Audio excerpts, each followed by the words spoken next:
First off, you need to play more than 1 hour, Sarah. You really do.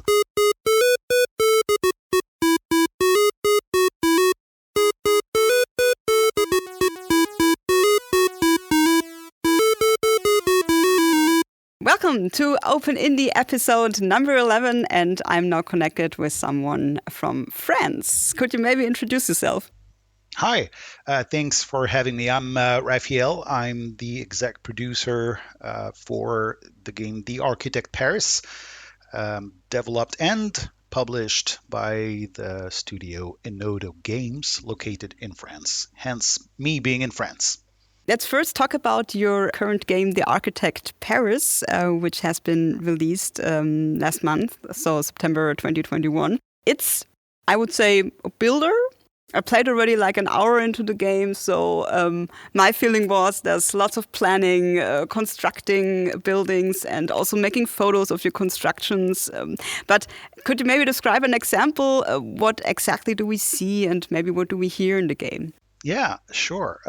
First off, you need to play more than 1 hour, Sarah. You really do. I thought so. I think it's a game that needs to be played for a long time before it actually you get to the point where you start having really a lot of fun. A typical scene of The Architect would be you impersonate a young architect just fresh out of school, and you've decided to settle down in Paris. I can later down the road explain why we chose Paris, but the story is so you just started your company in Paris, and you have to find contracts, and you will get clients, and they will challenge you to build things. So really, you're right, Sarah. It's a builder. It's really a builder. I wouldn't say it's a city builder, because every time we use that word, people would come back at us and say, city builders they're a genre that has its own codes, and you guys are not in these codes. And we would answer, yes, that's exactly what we wanted. We didn't want to make another city builder.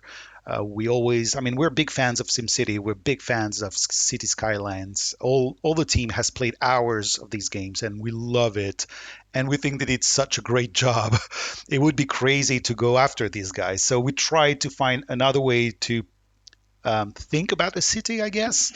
And the head of the company, being an architect at first, he really wanted to bring this dimension, I would say, into the gaming industry.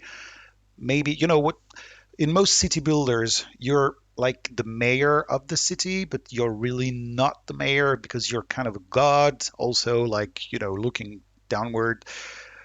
So we decided not to go this way, and we said, okay, what if we were just an architect? Of course, you're not going to spend your time designing every light switch and choosing the furniture. So it's not that type of architecture. It's more the urban type of architecture. What kind of buildings would I build in Paris if I had to reinvent it? Would I go with the traditional Haussmann style, what Paris is made of? I think it's 60% right now. Or would I be going for something more modern, maybe futuristic? What would be my choices as an architect, as an artist, in a way, to develop this? So that's the rough pitch, I would say, of the game. If you talk about city builders, I always think about, well, you've got to construct your mill, and you got to gather resources and all your workers together, and then you got to fight for your city and stuff like that. But that's totally not what The Architect Paris is about. It's about redesigning Paris, right? Exactly. It's not a management game. It's not about finding resources, which, by the way, is something that is not really realistic. It's if you need electricity, you just build a plant, and then you get electricity. If you need to go somewhere, you just build a road, and you just go. And if you're not satisfied with it, just delete it and start over. That's very fun, and I think we all had a lot of fun with these games. But it's not it's not real life in Europe in the the years 2020 and 2021. We're more thinking about how can we make cities evolve? How can we change things? How can we stop making cities bigger and bigger and larger, like gaining territory, which is pretty much the essence of all city builders is you start small and then you grow. Well, we went the other way around. You have Paris and you're not going to be able to go 1 inch, 1 centimeter farther than Paris. So you need to redesign it. You need to deal with people coming in and needing housing, people who want to have a job, people who want to um, have more parks, have more plazas. So you will have to face these things, but it's never just about adding things. It's always about dealing with what you have and making it evolve, change it, redesign it. You said it. It's really about redesigning the city to make it more modern. That was really what we wanted to achieve. That sounds great, really. Can you like redesign really all of Paris, like also the Eiffel Tower? How you wish. Everybody wishes. So the answer, the brutal answer is no. You cannot redesign everything. First off, the streets are Paris streets. And there's a mayor right now in Paris who's trying to change circulation and traffic. Believe me, she's having a hard time, and it's not fun because it's Paris. So she's trying to have less cars in Paris, and it's very complicated because you can't make a new street in Paris. I mean, it wouldn't make any sense, right? So the streets, you can't change them. What you can't change either is what we call the landmarks. So we identified in each neighborhood, we identified several landmarks. So big, it can be monuments. I mean, the Eiffel Tower is obviously one of the landmarks, if not the landmark of the game. The Louvre is also, but there are small churches. Sometimes it's a park that we decided to make a sanctuary of. And the idea was if we want people to reinvent Paris, it has to remain Paris in a way. And we thought about all these futuristic films, the movies, and even the games. What do you keep if you want people to know they're in Paris? Well, typically you will keep the Eiffel Tower, even if you change it a little bit. So we wanted we wanted our city to remain Paris. So the Eiffel Tower, you can't touch it. The Louvre, you can't touch it. But there are projects like kind of rewarding projects. We call them the main projects. And these are achievable when you play career mode, because we have two play modes. When you play career mode, you can achieve these projects when you reach a certain level. And these projects might, in some cases, touch a little bit of the landmark. I'm laughing because I know that some people in Paris would die if they saw what we did with the Eiffel Tower. And I let people Okay. go on the Steam page and look at what we have, because I think we have nice images now. So people in Paris really want to redesign the Eiffel Tower? Are they really dreaming about that? I'm not sure. I'm not sure the Parisians players are really our target. I think a lot of people living in Paris want to keep the city as it is. But we have a few Parisians that I know of who love the game. One of them is a student in architecture, so obviously it's something that he likes to play with. But I know that a lot of people in Paris are like, no, don't touch the city. It's like, no, don't change anything. So It's perfect, unless isn't it? there's like a place they don't like. So you already said there's like this career mode Mhm. where you've kind of, is it like a story mode, you would say, right? It's a bit of a story mode. Actually, the last version of the game is the story mode. It's really what we released last. Um, the career mode is halfway between a story mode and a big tutorial on how to play the game. Really, what we wanted is the idea of the game is sandboxy. It's really what's behind the game is don't punish the players. Just give them tools and they can play with them. But to play with these tools, you have to understand a few things. Obviously, it's a big game. It's not easy to play. You have to spend some time, and you've experienced it. You might confirm this. You have to spend some time trying to get acquainted with the tools so you really start having fun with it. So the story mode, the career mode, aims at this, tries to bring you through the story of this young architect that will have to start with small projects and then move one step up and do bigger projects until you reach the point where you will be able to go from, because you start in one neighborhood, and then when you're done with this neighborhood and you've succeeded, then you can open the next neighborhood.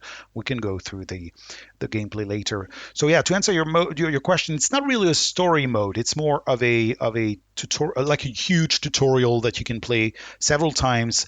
And when you feel ready, you don't need to have people telling you what you should do. Then you can start making your own projects and you can start really redesigning the whole city the way you want. But I think that's good. Like, I needed some guidance in the beginning, like just to see what tools there are, what things I can do. Like, one quest, if you can call it, I had was like redesigning like this plaza I had to build, and I had to plan a rectangle. So I needed to deconstruct some buildings and then like paint this rectangle and put the plaza there. And that was kind of difficult because, yeah, you were not allowed to deconstruct too many buildings. So it kind of had to fit in some way. Yeah, this one is a tricky one. It's a tricky one because there's budget involved in this one. So you have to be very careful about what you destroy and what you build because the budget is tight. I know that's when, well, you went all the way there. It's already good. It means that you've spent some time playing the game.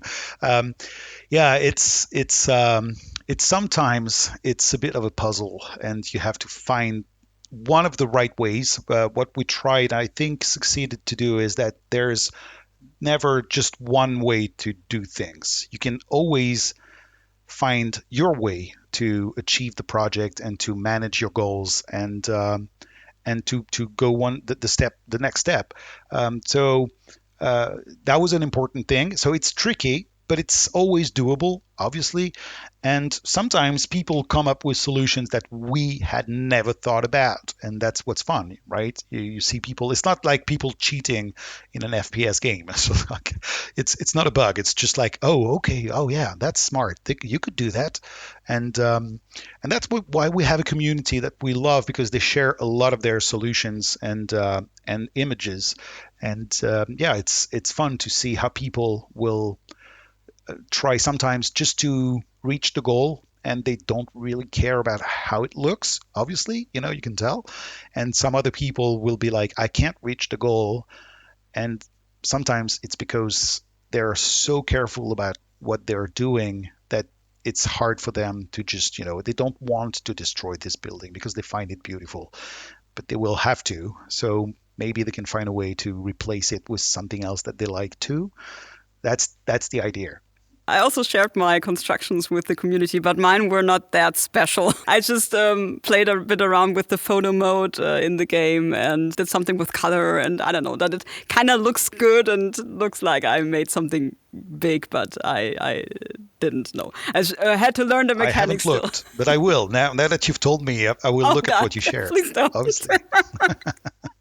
No, I'm sure it's going to be great. I hope so. I can't wait to hear what you say about it. How did you reconstruct Paris in your gameplay? Like, did you do it more modern, or did you leave it more like it is? Oh, I usually say that the map that you play with is, I'd say, about 60 to 70% accurate.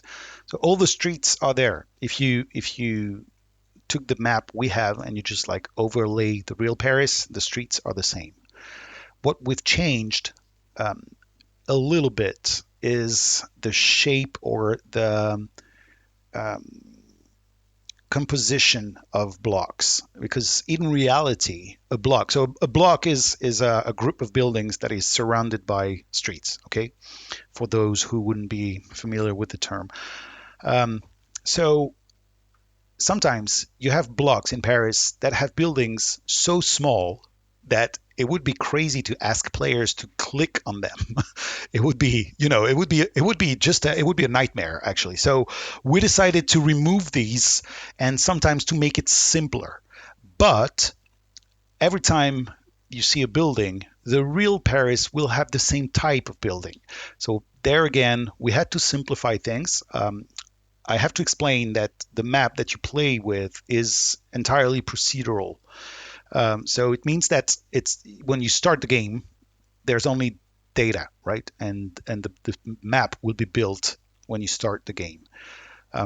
This was the biggest challenge we had to meet, was to reproduce Paris entirely, or at least all the center of Paris, all the historic Paris. And so we had to make adjustments. We could not. Some buildings look the same, but when you look at them closely, you see that, I don't know, balconies are not the same. Sometimes there's an addition of a little corniche at the top. Obviously, we could not go into such details. It would have meant to have all the buildings done by artists. It would have been so heavy that I don't think any computer on Earth could run it. So we had to simplify it, but it's pretty impressive. And every time Parisians played the game, they always, what they do is usually go to the place that they know. And I never found anyone disappointed, like saying, no, it's not like this in reality. One thing I have to admit, the Paris that you play with in the Architect is much cleaner than the real one. We didn't spend a lot of resource making it dirty. So yeah, that's something we get sometimes. Just like, yeah, you should add some papers on the streets. It's not as clean. But we like the idea that people will play with the Paris that they like. That they dream of. So it has to be a bit of a cartoon slash movie Paris, and that's why we kept it the most beautiful city in the world. How did you play the game? How did I play it? Like as a player, you mean? Yeah. I'm not a good example because I'm the producer, so all producers do the same. We play the game always with a corner of the mind, just like, okay, what's not gonna work properly? So I don't think I ever played it as a real player. I always played it with eyes open, trying to find things that couldn't fit or could be better, or so. But when I play it, I tend to destroy a lot of things. I lived in Paris for many years. It's not the case anymore now, but I lived in Paris for many years, and there are places that I really don't like. So I I would tend to destroy what's there. I would put a lot of parks, but then you have to meet some goals also if you want to keep playing. So you cannot do exactly what you want when you're in career mode. I am for one more sandbox oriented, so I would just go and crash everything and just make big buildings or not. But you really, I mean, your listeners have to know there are a million people playing this game better than I will ever play it. So go to the community, look at what people are doing with it. It's amazing. The most important question, why Paris? That's an easy one. Um, when we started, the idea was to give players a city and tell them, okay, you've played games where you had a map that was given to you and you had to deal with it, right? If there's a river, then you have to go bridges, riverbanks. You have to think your city with these parameters. Now, if we give you something that exists and that you can't expand, what would you do with it? So that was step one. Step two was, okay, what city? Do we invent a city? Do we create a city? Or do we give them an existing city? And we saw a lot of games that had reproduced existing cities. And there was some kind of I wouldn't say a competition, but it was some kind of a race, just trying to make it the most realistic city. Um, let me um, go backwards a little bit. Uh, Enodo Games was founded by two architects who had founded another company before that called Enodo, not Games. It's just Enodo. It's the mother company. This company has been producing virtual cities or buildings or neighborhoods for big urban projects. Just like big companies, they will move into a new building. They want to have an idea of what it's going to be like outside, inside, everything. Cities would come to them and just say, okay, can you reproduce this neighborhood because we have a project there and we don't know how it's going to be um, inserted. How it will look? So that's what they've been doing. When they started Enodo Games, the idea was to produce a game, but obviously the ability to reproduce a city was already there. So that was probably one of the reasons why they decided to go with an existing city. Apart from the fact that it was fun to just give a real city to the people and just see what they would do. And Paris is probably, I tend to think that Paris is probably the city that anywhere in the world, if you ask people to draw Paris or to tell you something about Paris, they will always have a mental image, I mean, most people will tell you Eiffel Tower. Some people will tell you l'Arc de Triomphe, le Louvre. Some people will talk to you about the cafes and the restaurants. But I think even if you've never been to Paris, now if you ask people Berlin, and I think there's a lot of people who will know what to talk about, but it's probably not as easy. Yeah, airport. Maybe.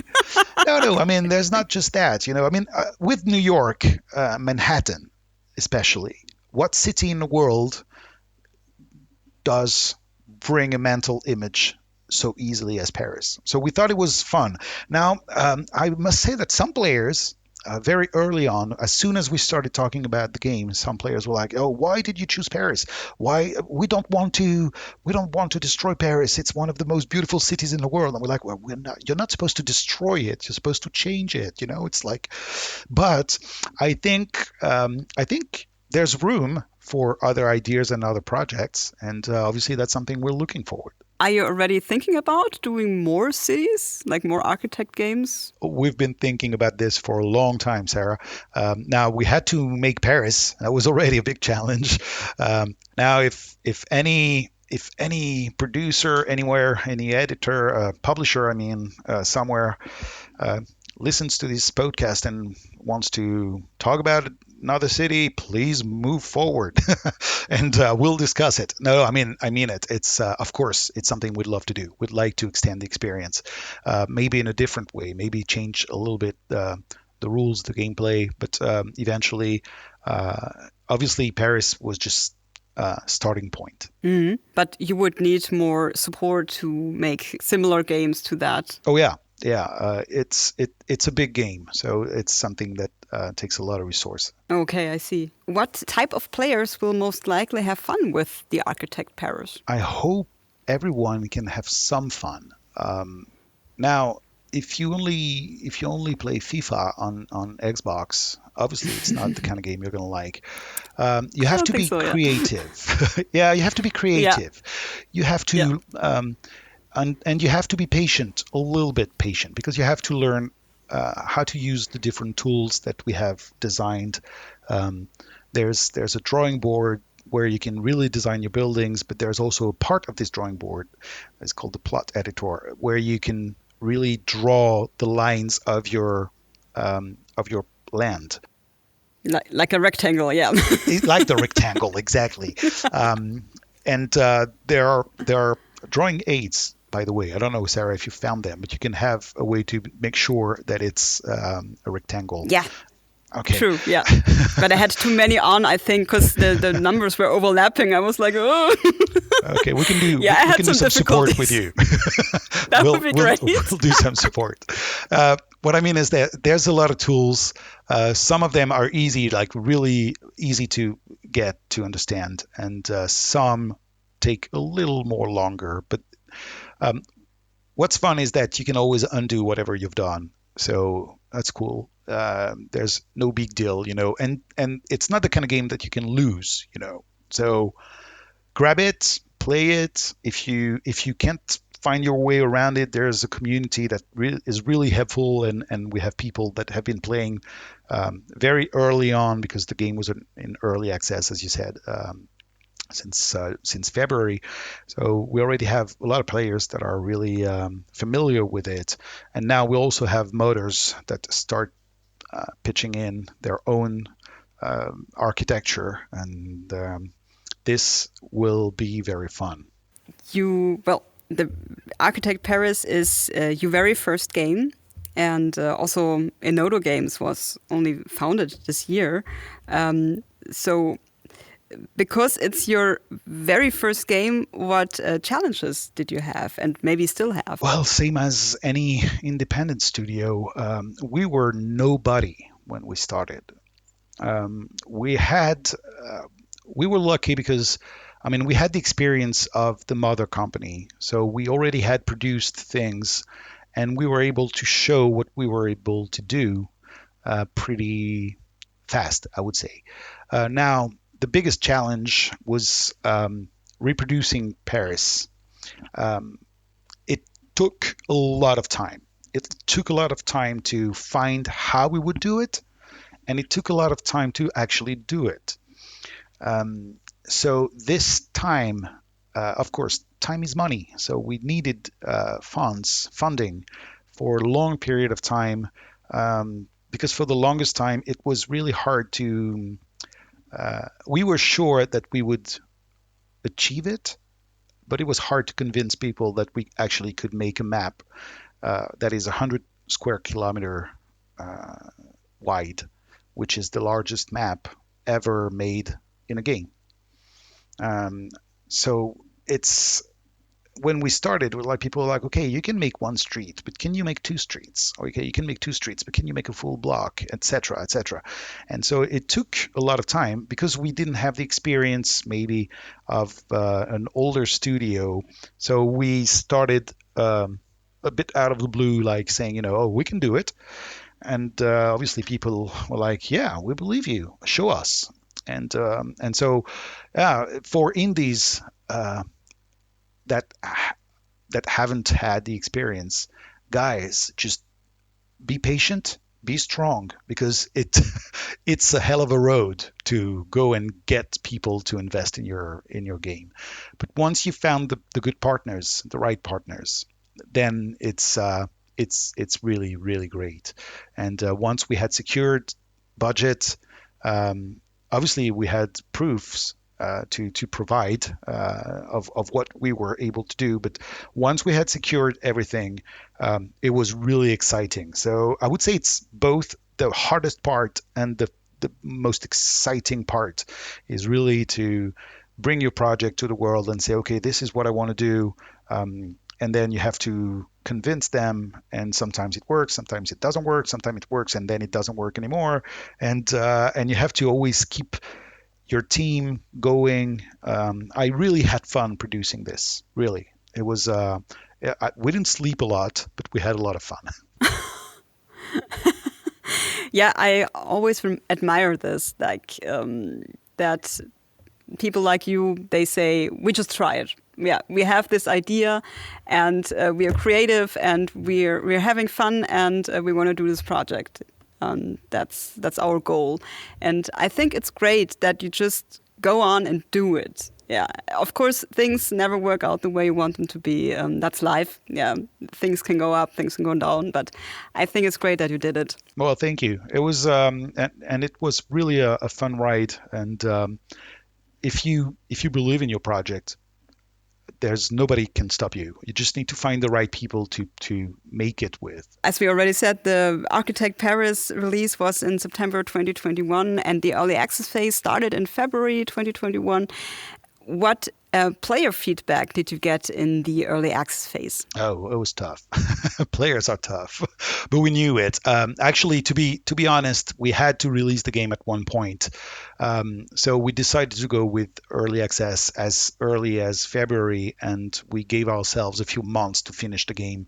That was not the initial plan, but as you just said, nothing ever goes by the plan exactly. So we did that. We released something that was very early access, I would say. There was no real gameplay in it. It was really the sandbox part, which is kind of weird because most of the time studios will release the story mode first and then give you the sandbox mode. We had to go the other way around for a lot of different reasons. So we released something that some people had been waiting for years because we started talking about the project publicly as early as 2014. Um, and yeah, that's when we really started, saying, "Oh, we'd like to make a game." And do you know how it started, Sarah? That's a wonderful story. I'm just going to take a few seconds to tell you what was. Enodo, so the mother company, released a demo reel, just like any company would do, but it's the level of Enodo, and believe me, these guys are crazy good. So it was just what they could do, like commercial. And somebody took that video and posted it on YouTube with the title SimCity 6, and it got 2 million views in a few days.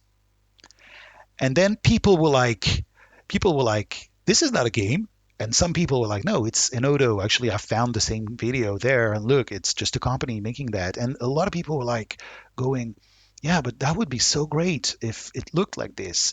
Why don't city builders look like this? Look at that. They're good. And so uh, that's that's when it was in 2011, and that's when we really were like, okay, maybe we should try to do the game because we had the idea of the game, obviously, but we thought it was the right time to do it. And then 2014 is when the company was actually started. For many years, it just remained empty. It was just concept conceptualizing thing. Um, and So back to your question. Uh, when we released, it was so sandboxed that a lot of people were disappointed, and a lot of players were like, "Oh, what do you want me to do with this? You don't guide me. You don't give me anything to do." And we told them we're going to think about it. Obviously, we have ideas about a story mode. Now, the concept of the game is really to try and be as creative as you want and as you can.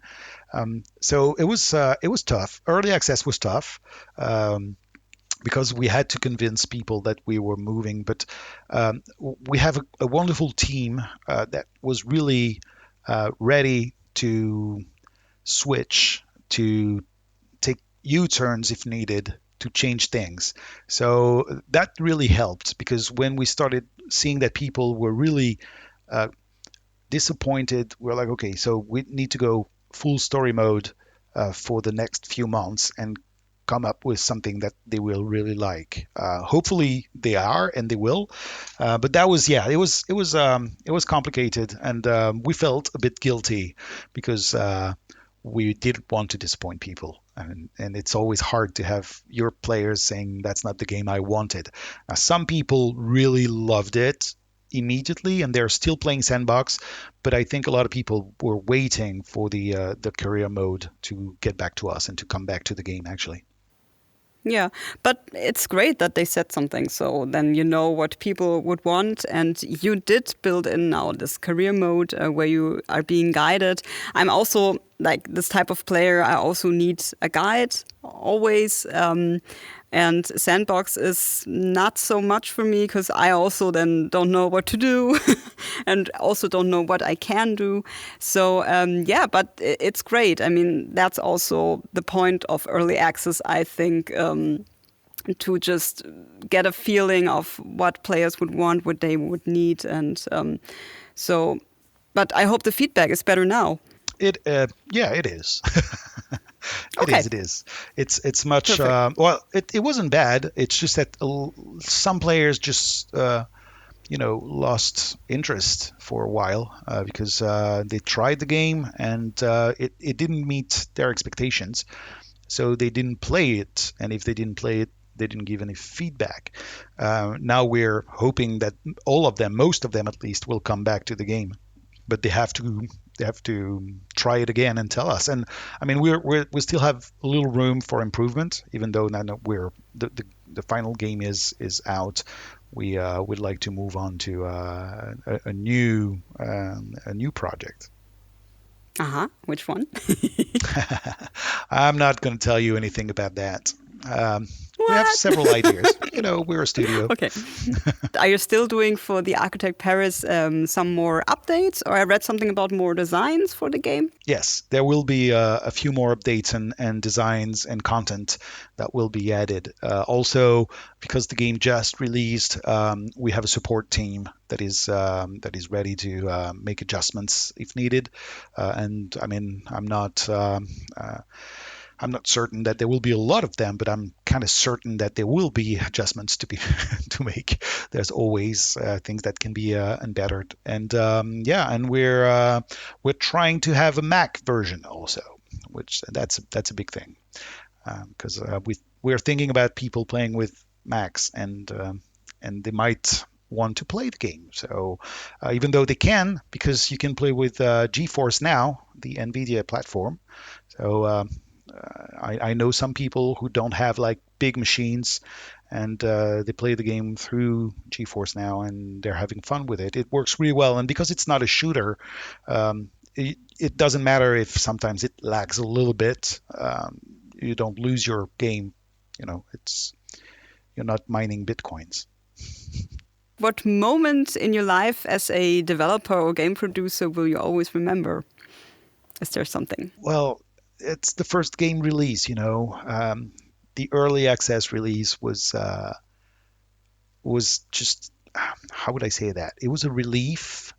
At the same time, it was probably one of the most stressful nights.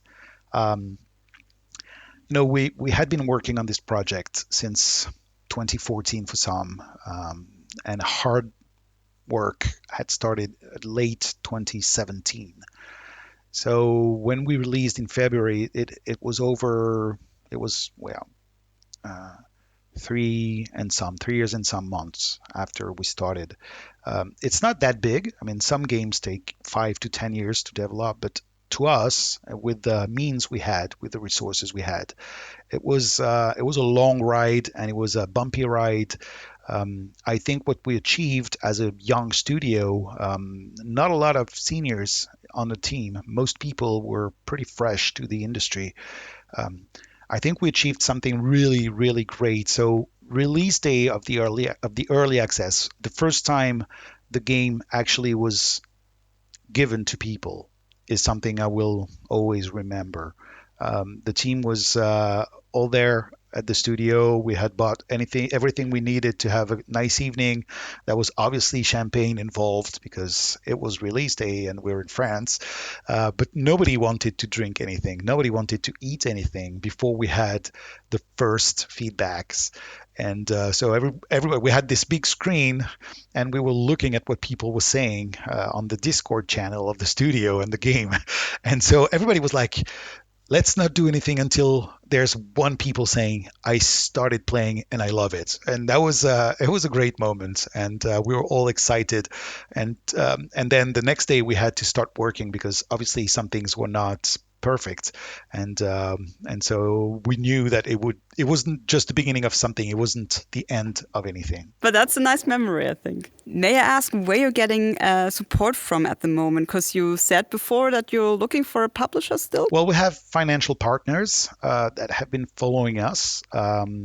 Now, that was on this project, and this project has come to or is coming to an end. We'll soon have to find new partners for new projects. So yeah, right now the support is from these partners, the sales, obviously, and that's why I was saying we're going to need more support if we want to start. So we already started going trying to find new partners or the same ones. Are you getting some funding in France? Yes, France, I think, is the second best place in the world for indie studios and for studios Okay, in what's the general, first because best? I would say Canada, because they have tax breaks that are even bigger than France. But France has a very nice program for the video game industry. So you can have help in pre-prod. You can have help just writing your scenario. You can have help in production, and then once you've launched production, there's a tax break that is 30% of your expenses. So it's a lot. And not everyone is eligible, but most studios will get the help. It takes a lot of work to have the paperwork filled, but that's always the case. That's But everywhere, it's yeah. really, yeah, it's everywhere. So it's Uh, really helpful, and we got the first help we got from the government was from the CNC, the National Centre National du Cinéma, and it's not just cinema. So they're helping production for video games. The, the the the file was pretty heavy to make. Once we had done it, it was really easy to get the help. So I would encourage any studio in France to really go there, ask them how they can be helped, and the people there are really helpful. would you also say that because of that, France is really great, especially for indie developers? I think if you're indie, like very small structure, France is a nice place because there's a lot of help. We have a lot of creative people. There's a lot of video game schools, so you will easily find people trying to work on different projects. Now, the downside of France would be the fact that labor law is pretty complicated. So you need to know your way around if you want to start hiring people. So as long as you don't hire people, if you do your own game, or if you're a couple of friends and you want to do your own game, you want to make your game, go for it. Settle in France, find partners, go to the government, ask them how they can help. That's a good idea. If you want to start a company, you'd better find some people who have experience with that, because it's a country was there's a lot of paperwork and a lot of rules, and sometimes it's hard to find your way around. So don't go there like it's not America where you just like register a company and start hiring people and everything is cool. France has a lot of rules, but I think Germany does too, right? I think it's first place with paperwork, but maybe second place is France. Then I don't know. Yeah. That could Let's be not make it a race. a competition. Yeah, let's not make it a competition. Is there something you still need or miss as an indie developer? No, right now at the moment we don't. We're not at a point where we need. I mean, we need money for sure, be it from partners for new projects. We hope the game. We hope people will like the game as much as we liked making it. And no, right now what we would really like is to have a lot of feedback on the game, because obviously our next project will be in the same vein. Now that we've achieved this, it seems to be the smart thing to do, just like stay in something architecture, city related. So all the feedback that people are giving on Steam, on the Discord of the game, that's things that feed us to start a new project or to make this one better. So please, I know that all studios say that, but we spend a lot of time reading what you guys write when you play our game, the advice or sometimes the disappointment. We take everything under consideration, and it will help us make this one better, but it will also help us make a new game that might be even better in the future. That's probably what we need now. Would you say in general that you're happy with the game? Did it turn out the way you wanted it to be? Oh no, obviously it's not the game we started to think about years ago. I mean, I don't know if any studio has ever made the game exactly they wanted to. Um, it's really close to the idea we had, but along the way, and being indie and it being our first game, we had to make decisions about things that we would not be able to do.